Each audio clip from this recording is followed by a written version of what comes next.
ইমরান আমাকে বলে, কাকু চলো আজকে রাতে মাছ ধরতে যাই।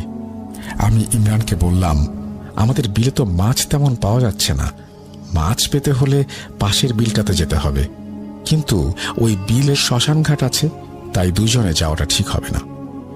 ইমরান বলল, কোনো সমস্যা নেই কাকু, আমি মাদ্রাসায় পড়ি, তুমি জানো তো ভূত পেতনি আমাকে দেখে পালায়, ভয় পাওয়ার কোনো কারণই নেই, চলো দুজনে আজকে ওই বিলে মাছ ধরতে যাব। এক পর্যায়ে আমিও যেতে রাজি হয়ে গেলাম এবং আনুমানিক 8টার দিকে আমি এবং ইমরান লাইট ফুলকচি ট্যাডা নিয়ে বেরিয়ে পড়ি। আমাদের বাড়ি থেকে ওই বিলটা যেতে 30-35 মিনিট লাগে, তো আমি একটা সময় পৌঁছে গেলাম বিলে। আমি ইমরানকে বলে রাখলাম ওই পরিত্যক্ত শ্মশান ঘাটের দিকে যাব না এবং সব সময় একসাথে থাকব। ইমরান বলল, ঠিক আছে। কিছু সময় ধরে আমরা তেমন মাছ পাচ্ছিলাম না। দুজনেই বলি, মাছ যেহেতু ধরতে এসেছি, খালি হাতে ফিরে গেলে চলবে না, যেভাবেই হোক মাছ ধরে নিয়ে যেতেই হবে।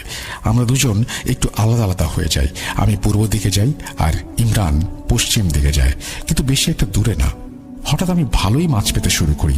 আমি লক্ষ্য করি মাছগুলো নড়াচড়া করছিল, শৈল, টাকি এসব মাছ বেশি পাচ্ছিলাম। মাছগুলো সবই বড় বড় আকারের ছিল, এক কথায় ছোট কোনো মাছ পাচ্ছিলাম না। মাছগুলো যেহেতু নড়াচড়া করছিল না, তাই আমি এক পর্যায়ে ফুলকুচি ট্যাডা রেখে দিয়ে হাত দিয়ে ধরা শুরু করি এবং আমি ভাবি যে অনেক দিন ধরে এই মাছগুলো খাওয়া যাবে। অনেক মাছ পাচ্ছিলাম। হঠাৎ 5-6 হাত বৃত্ত আকারের 1 হাত গভীরতার একটা গর্তে আমার হাত চলে যায়, কিন্তু আমি গর্তটা আগে থেকে দেখতে পাইনি। যখনই আমার পা ওই গর্তে পড়ল, তখনই ওই গর্তের ভেতর থেকে 4-5 কেজি ওজনের একটা বোয়াল মাছ বের হয়ে আসে। আমি দৌড় দিয়ে আবারও দাঁড়িয়ে পড়লাম।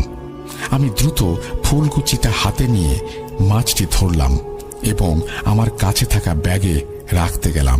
আমার ব্যাগটি ছোট থাকার কারণে এবং মাছ বেশি পাওয়ার কারণে ব্যাগটি প্রায় ভরে এসেছিল, তাই বোয়াল মাছটি ব্যাগে রাখতে পারছিলাম না। আমি ভাবলাম ইমরানকে বলবো বোয়াল মাছটি আমার ব্যাগে রাখতে সাহায্য করার জন্য। আমার সামনে সেই পরিত্যক্ত শ্মশান ঘাট, এটা দেখে আমার মনে হচ্ছিল পায়ের নিচে মাটি নেই। আমি এখানে কেমন করে আসলাম? শ্মশানে ছিল জোড়া 2টা তাল গাছ এবং একটা বট গাছ। বট গাছের দিকে তাকাতে আমি যা দেখলাম সেটা দেখার জন্য আমি একেবারেই প্রস্তুত ছিলাম না। আমি দেখলাম মাথাবিহীন একটি অবয়ব আমার দিকে তাকিয়ে আছে এবং দেখতে দেখতে সেই অবয়বটি 3টি হয়ে গেল। আমি কি করব কিছুই বুঝতে পারছিলাম না। কোনো দোয়াই আমার মনে আসছিল না। চিৎকার করতে চাচ্ছিলাম, কিন্তু আমার মুখ দিয়ে কোনো শব্দ বের হচ্ছিল না। দৌড় দিতে গেলাম, আমার পা যেন অবশ হয়ে গেছে, পুরো শরীরে কোনো জ্ঞান নেই। ভয়ে আমি কি করব কিছুই বুঝতে পারছিলাম না। শুধু একটা কথাই মনে আসছিল, আজ হয়তো আমার